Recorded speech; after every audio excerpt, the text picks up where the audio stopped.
Welcome. This is the one-year Bible reading for April 1st, and we begin today in Deuteronomy chapter 18.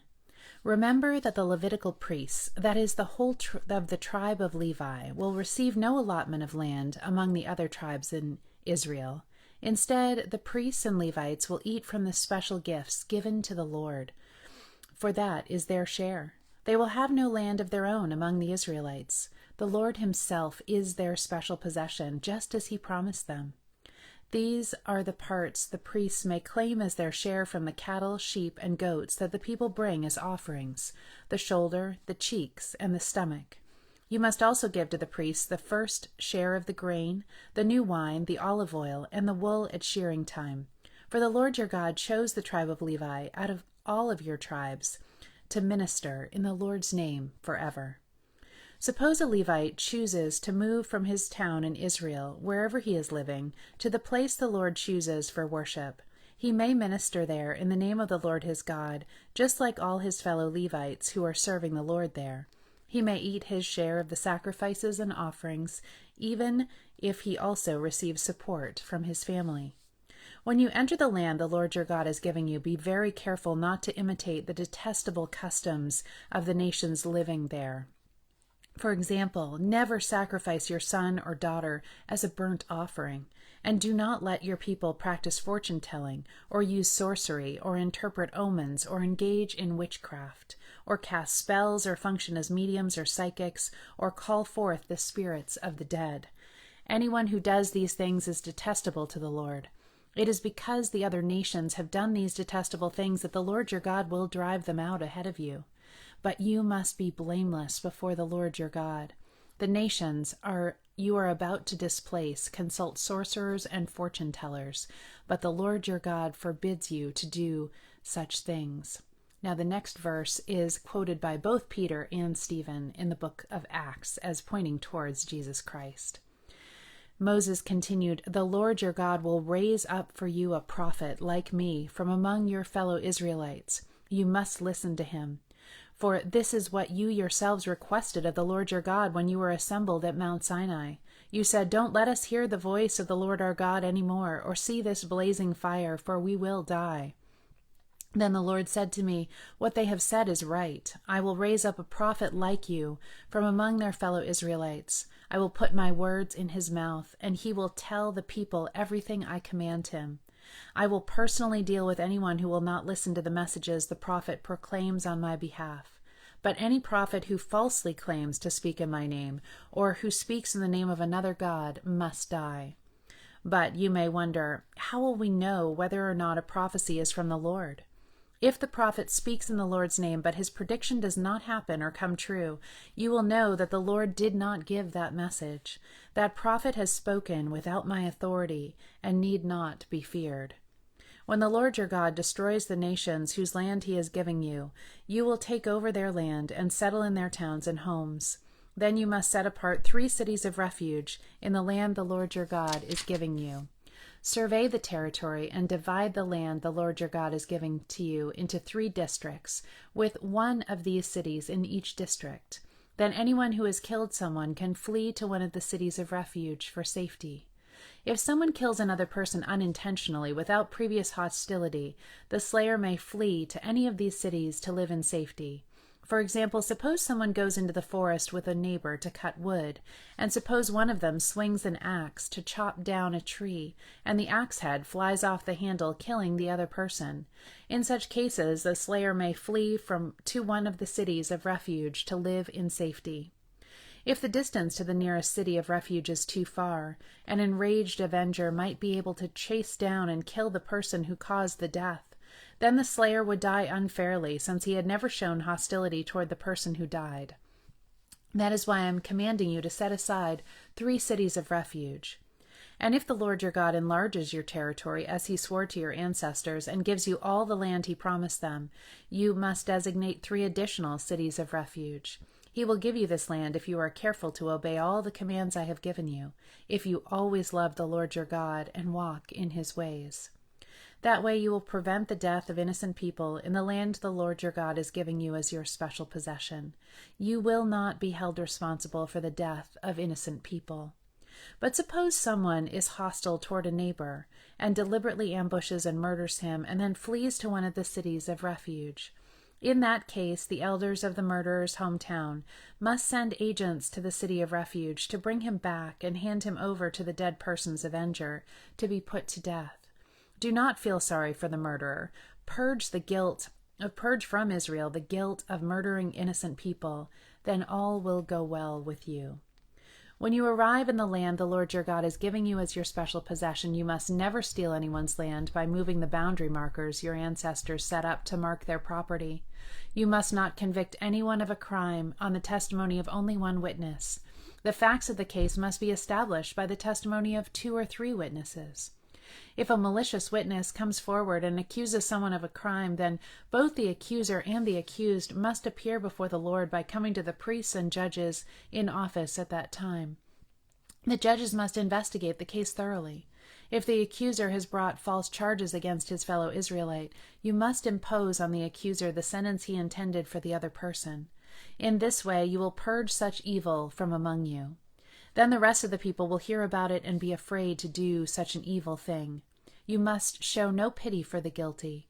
Your rule should be life for life, eye for eye, tooth for tooth, hand for hand, foot for foot. When you go out to fight your enemies and you face horses and chariots and an army greater than your own, do not be afraid. The Lord your God, who brought you out of the land of Egypt, is with you. When you prepare for battle, the priest must come forward to speak to the troops. He will say to them, "Listen to me, all you men of Israel. Do not be afraid as you go out to fight your enemies today. Do not lose heart or panic or tremble before them. For the Lord your God is going with you. He will fight for you against your enemies, and he will give you victory." Then the officers of the army must address the troops and say, "Has anyone here just built a new house, but not yet dedicated it? If so, you may go home. You might be killed in battle, and someone else would dedicate your house. Has anyone here just planted a vineyard, but has not eaten any of its fruit? If so, you may go home. You might die in battle, and someone else would eat the first fruit. Has anyone here just become engaged to a woman, but not yet married her? Well, you may go home and get married. You might die in the battle, and someone else would marry her." Then the officers will also say, "Is anyone here afraid or worried? If you are, you may go home before you frighten anyone else." When the officers have finished speaking to their troops, they will appoint the unit commanders. As you approach a town to attack it, you must first offer its people terms for peace. If they accept your terms and open the gates to you, then all the people inside will serve you in forced labor. But if they refuse to make peace and prepare to fight, you must attack the town. When the Lord your God hands the town over to you, use your swords to kill every man in the town. But you may keep for yourselves all the women, children, livestock, and other plunder. You may enjoy the plunder from your enemies that the Lord your God has given you. But these instructions apply only to distant towns, not the towns of the nations in the land you will enter. In those towns that the Lord your God is giving you as a special possession, destroy every living thing. You must completely destroy the Hittites, Amorites, Canaanites, Perizzites, Hivites, and Jebusites, just as the Lord your God commanded you. This will prevent the people of the land from teaching you to imitate their detestable customs in the worship of their gods, which would cause you to sin deeply against the Lord your God. When you are attacking a town and the war drags on, you must not cut down the trees with your axes. You may eat the fruit, but do not cut down the trees. Are the trees your enemies, that you should attack them? You may only cut down trees that you know are not valuable for food. Use them to make the equipment you need to attack the enemy town until it falls. Luke chapter 9, beginning in verse 28.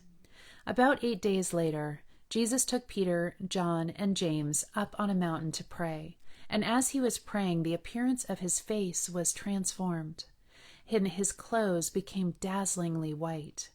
Suddenly 2 men, Moses and Elijah, appeared and began talking with Jesus. They were glorious to see, and they were speaking about his exodus from this world, which was about to be fulfilled in Jerusalem. Peter and the others had fallen asleep. When they woke up, they saw Jesus' glory and the 2 men standing with him. As Moses and Elijah were starting to leave, Peter, not even knowing what he was saying, blurted out, "Master, it's wonderful for us to be here. Let's make 3 shelters as memorials. one for you, one for Moses, and one for Elijah." But even as he was saying this, a cloud overshadowed them, and terror gripped them as the cloud covered them. Then a voice from the cloud said, "This is my Son, my chosen one. Listen to him." When the voice finished, Jesus was there alone. They didn't tell anyone at the time what they had seen. The next day, after they had come down the mountain, a large crowd met Jesus. A man in the crowd called out to him, "Teacher, I beg you to look at my son, my only child. An evil spirit keeps seizing him and making him scream. It throws him into convulsions so that he foams at the mouth. It batters him and hardly ever leaves him alone. I begged your disciples to cast out the spirit, but they couldn't do it." Jesus said, "You faithless and corrupt people, how long must I be with you and put up with you?" Then he said to the man, "Bring your son here." As the boy came forward, the demon knocked him to the ground and threw him into a violent convulsion. But Jesus rebuked the evil spirit and healed the boy. Then he gave him back to his father. Awe gripped the people as they saw this majestic display of God's power. While everyone was marveling at everything he was doing, Jesus said to his disciples, "Listen to me and remember what I say. The Son of Man is going to be betrayed into the hands of his enemies." But they didn't know what he meant. Its significance was hidden from them, so they couldn't understand it, and they were afraid to speak to him about it. Then his disciples began arguing about which of them was the greatest. But Jesus knew their thoughts, so he brought a little child to his side. Then he said, "Anyone who welcomes a little child like this on my behalf welcomes me, and anyone who welcomes me also welcomes my Father who sent me. Whoever is the least among you is the greatest." John said to Jesus, "Master, we saw someone using your name to cast out demons, but we told him to stop because he isn't in our group." But Jesus said, "Don't stop him. Anyone who is not against you is for you." Psalm 73, a psalm of Asaph. Truly, God is good to Israel, to those whose hearts are pure. But as for me, I almost lost my footing. My feet were slipping, and I was almost gone. For I envied the proud when I saw them prosper, despite their wickedness. They seem to live such painless lives. Their bodies are so healthy and strong. They don't have troubles like other people. They're not plagued with problems like everyone else. They wear pride like a jeweled necklace and clothe themselves with cruelty. These fat cats have everything their hearts could ever wish for. They scoff and speak only evil. In their pride they seek to crush others. They boast against the very heavens, and their words strut throughout the earth. And so the people are dismayed and confused, drinking in all their words. What does God know? They ask. Does the Most High even know what is happening? Look at these wicked people, enjoying a life of ease while their riches multiply. Did I keep my heart pure for nothing? Did I keep myself innocent for no reason? I get nothing but trouble all day long. Every morning brings me pain. If I had really spoken this way to others, I would have been a traitor to your people. So I tried to understand why the wicked prosper. But what a difficult task it is. Then I went into your sanctuary, O God, and I finally understood the destiny of the wicked. Truly, you put them on a slippery path and send them sliding over the cliff to destruction. In an instant they are destroyed, completely swept away by terrors. When you arise, O Lord, you will laugh at their silly ideas as a person laughs at dreams in the morning. Then I realized that my heart was bitter, and I was all torn up inside. I was so foolish and ignorant. I must have seemed like a senseless animal to you. Yet I still belong to you. You hold my right hand. You guide me with your counsel, leading me to a glorious destiny. Whom have I in heaven but you? I desire you more than anything on earth. My health may fail and my spirit may grow weak, but God remains the strength of my heart. He is mine forever.